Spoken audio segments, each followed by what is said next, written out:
Surat police ભગવાનના દૂત બનીને અનેકની સમસ્યાઓનું નિવારણ કરતી હોવાના અનેક કિસ્સા સામે આવી ચૂક્યા છે। ત્યારે સુરતના અડાજણ વિસ્તારમાં 10 તોલા સોનું લઈ જતા વૃદ્ધના હાથમાંથી તે થેલી પડી જતા એક મહિલાને મળ્યા હતા, જેથી પોલીસે 40 જેટલા સીસીટીવી ચેક કરી દાદાને દાગીના પરત કરતા તેમની આંખમાં હર્ષના આંસુ જોવા મળ્યા છે। સુરત પોલીસે ફરી પ્રજાની રક્ષક હોવાનું સાબિત કર્યું છે।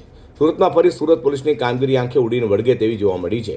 વાત એમ છે કે સુરતના અડાજણ વિસ્તારમાં 75 વર્ષના દાદા અડાજણ ખાતે રહેતા રસિકલાલ મોહનલાલ મોરકિયા આશરે 10 તોલા જેટલું સોનું લઈને જતા હતા।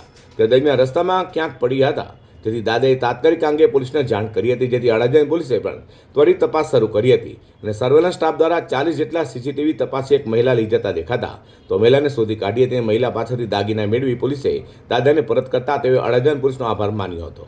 તો વૃદ્ધે પોલીસને જણાવ્યું હતું કે દીકરીના લગ્ન માટે ભેગા કરેલા દાગીના પડી ગયા હતા, તો કે પોલીસે ત્વરિત તપાસ કરી પરત શોધી આપતા તેઓએ પોલીસનો આભાર માન્યો છે।